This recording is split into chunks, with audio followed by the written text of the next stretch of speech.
Well, got a little update. Getting a lot of stuff moving on old girl here. I got a lot of stuff done under the hood. I ended up going with a different turbo. I got rid of my Turbonetic 7875. Ended up getting this. This is a Comp 8883 T6 123 AR exhaust housing. Pretty big girl. Got a had to redo my turbo crossover and all the shit down there. Make a different mount. There's the mount off the head that I have bolted to the cylinder head. Got my oil drain and feed all done and worked out. The whole belt drive's on. I got some new pulleys, new alternator pulley. I got the aluminum tensioner pulley. Make sure it doesn't melt since it's going to be kind of close to the turbo, but this big old turbo blanket should do work. That thing's fucking thick. It's a Mushimoto one. I ended up getting on eBay for 80 bucks. These things are usually retail for $250. Got this thing for $80, brand new in the box. Some company just had a make your offer thing on there, and I offered them $75. Came to like 80 bucks and some change. Pretty good fucking deal. Really nice turbo blanket. I just picked this up on Marketplace too, aka this car sponsored by Marketplace, Facebook Marketplace. This is like the I think the XL Gen 5 or Gen 6 Mighty Mouse Wild Can. I'm gonna have that hooked to my Holly style valve covers right there. I got a fitting coming. It looks like the oil cap, and then I got a dash 10 that's gonna go in there, and then a fitting, and it's gonna come over to this piece of dash 10 I got left over from the drain line. Run all that. I got all that mapped out and everything fits. My S&B little air filter turbo screen guard thing. Went with a whole Deechworks fuel system. We got Deechworks 1200cc injectors. Blue Streak coil packs. MSD Street Fire wires that I kind of added some DEI wrap on them with the heat shrinks. Make them look kind of nice. This is really close to my downpipe. I'm probably going to have to add a little extra piece onto that one right there. And I kind of had to use the little extra mount that this comes with. Usually when you buy these valve covers, it comes with this extra little bracket. It's to space it away from the brake booster if you have a car where the brake booster is really close to the valve cover. I kind of just flipped that over, put some little Torx bit screws I has in it, and kind of made me two little aluminum spacers to space it away. BTR manifold looking good. I need to get a throttle cable still. I got my fuel lines under the hood made. Dash, all Summit Racing. Mostly Summit Racing fittings, some Vibrant, and then Vibrant hose. Deechworks DWR 200 fuel pressure regulator. I also got Deechworks, I think it's 815 liter per hour brushless fuel pump with controller, and then also a big roll of, I think a 20 or 25 foot roll of dash 8 to run from the tank to here. And then I got also Deechworks, the biggest fuel filter they had, dash 8. I still got fittings for all that. The feed's gonna come in back there. I just got the fitting kind of chilling, but I wanted to kind of like, before I was done with mock-up, make sure everything fits and everything's gonna work out. And triple ball bearing turbo, spinning like nobody's business. Dual VS 44 or 45 millimeter wastegates. Had to make my own radiator hose. F-body Be Cool radiator. This is a Treadstone. I think it's a TR 1245. So it's like a Supra dimensions, and it's 4.5 inch thick. It's rated for 1,000 horsepower. Got the whole ICT billet set up over here with the Corvette style pump, and about the only thing that ain't new on the front of the motor is that alternator.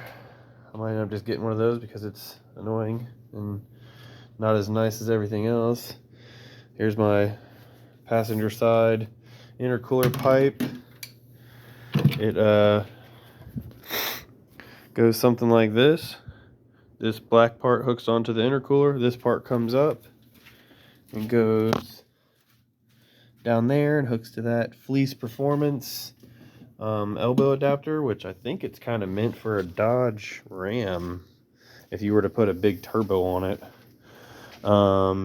Can't say for sure. A lot of people use it. Last LS swap I did for a customer, I used it, and it helped me where there was some really tight spaces, and I end up using one for myself.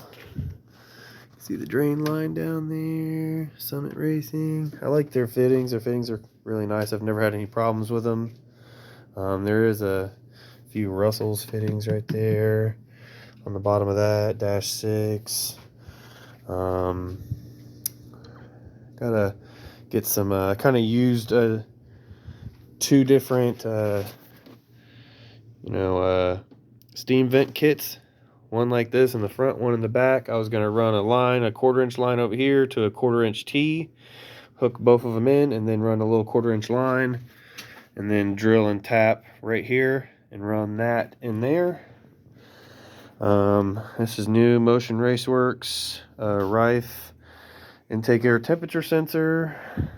This bad boy right here. I can't wait to hear that thing go off. I haven't heard one. I haven't really seen any videos online that have what they sound like. I want to hear what the turbo sounds like too. Big girl. Got some nice Russell's fittings, vibrant line. This is vibrant line 2. Motor's all done and put together. The motor is a cast iron Gen 3 5.3. It's got 241 advanced inductions, like all out ported cylinder heads that are actually got the decks cut a whole bunch, and they're high compression, meant for an LS1 Camaro or Corvette. They're actually off of a 03 Corvette, and got a little bit thicker Cometic head gaskets. I think they're 65 thousandths, and then there's a slight dish to my Icon forged pistons and valve reliefs cut in them, so it kind of is like a 3cc dish. So I should be right about like 9 to 1, 9 6 to 1 compression.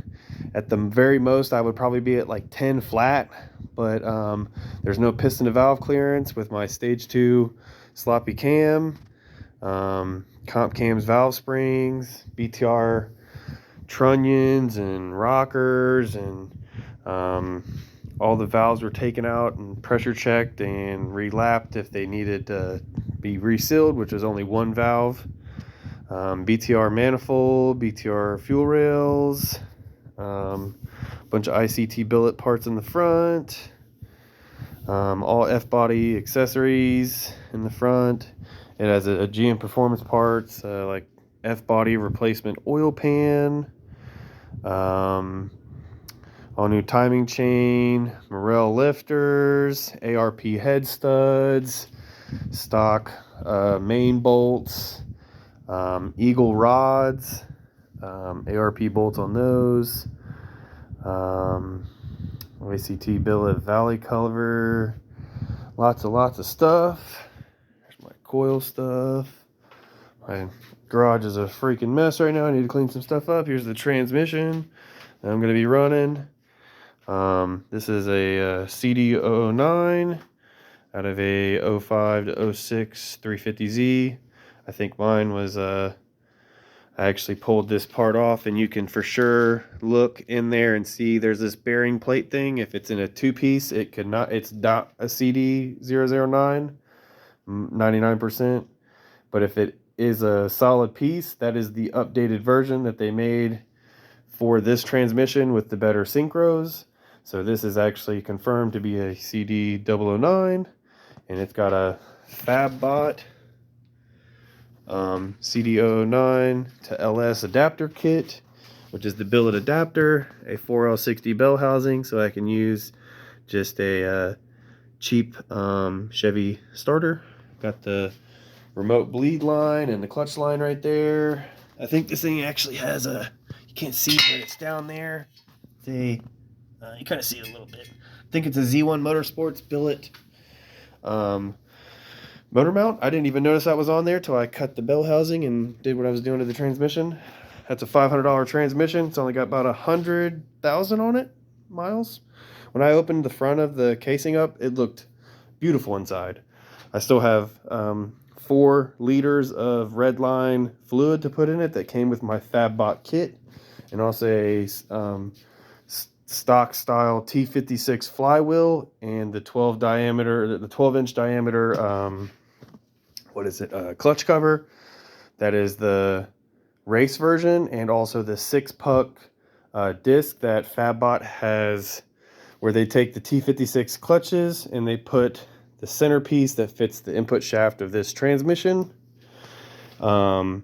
It's supposed to be the 1,000 horsepower clutch option. I'm not even looking to make that much. I'll be happy with 700 or 800 to the wheels. I still have to get my E60 M5/M6 rear diff. Should be a bolt-in affair for this thing. I gotta get a drive shaft made. Gotta figure out where I'm putting a freaking clutch pedal at down inside of there. I've already removed this big piece of shit, big fucking foam thing that was down there blocking the clutch pedal. Bunch of clamps, T-bolt clamps. But other than that, I'm pretty close to starting this thing. I still got to bring my Holley Terminator X out here that I got for this and plug all that in, and just some vacuum lines and hooking my fuel pump up away from starting this thing, and then everything else should start falling in place. Once I have the engine started, I'll probably put this thing up on all fours on jack stands, and then start getting the transmission fitted to see where that shifter is going to come out, and cut a hole for the shifter and figure out how that's going to work with the big old giant center console that they have in here. It's got that big old knob that controls a bunch of stuff in the car, and heated and cooled seat knobs, and power seats this and stuff like that. The interior is pretty mint in this thing. I think the car's got less than 100,000 miles on it. I can't even remember the last time I actually turned it on.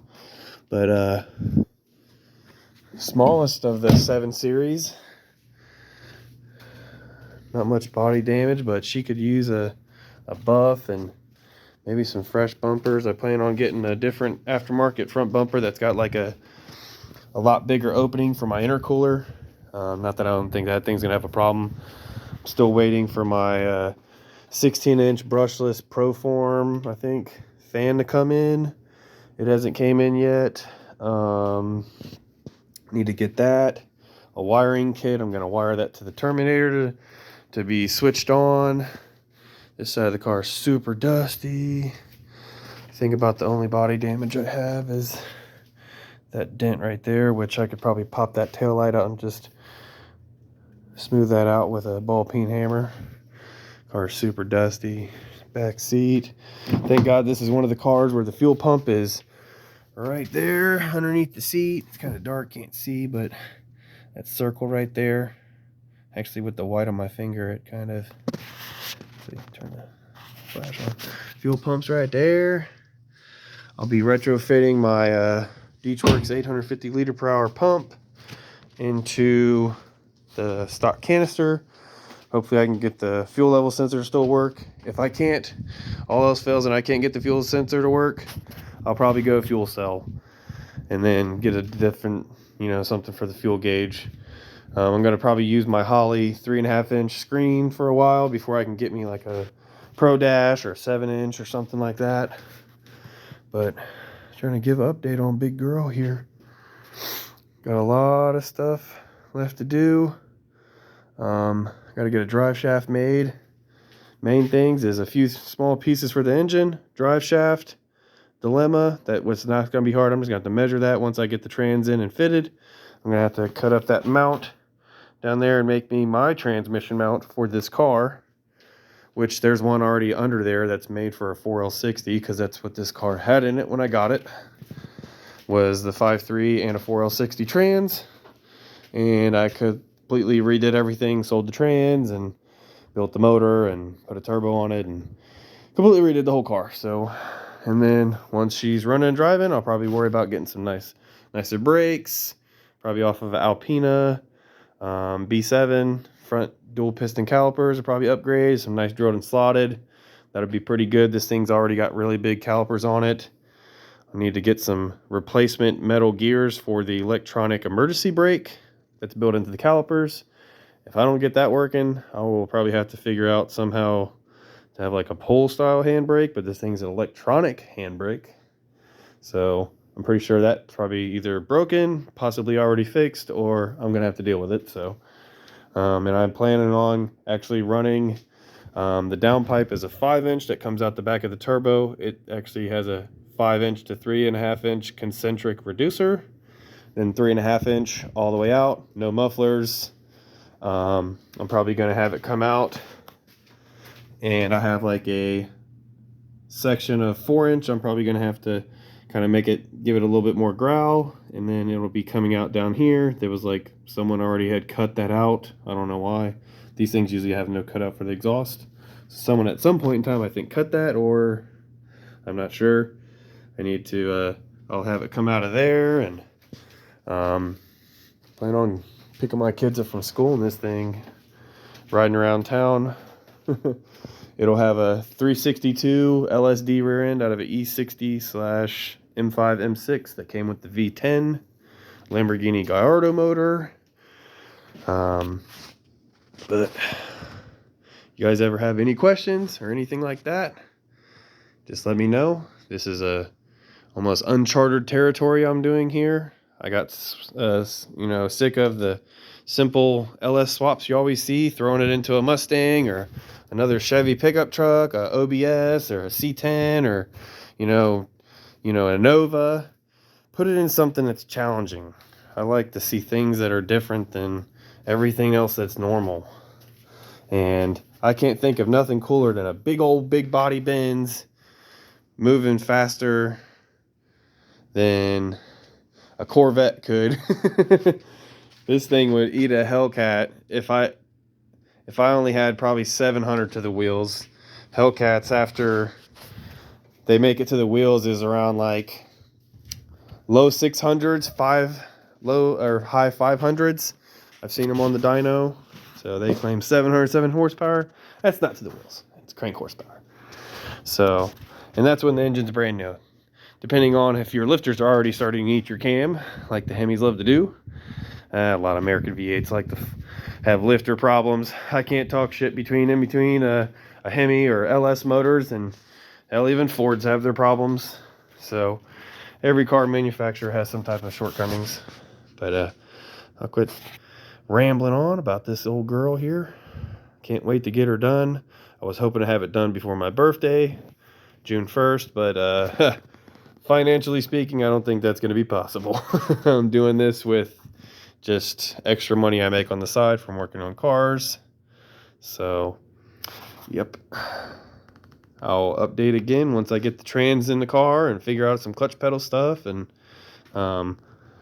keep this project moving. Don't want this thing to sit and collect any more dust. I want this thing to be done, running, and being enjoyed.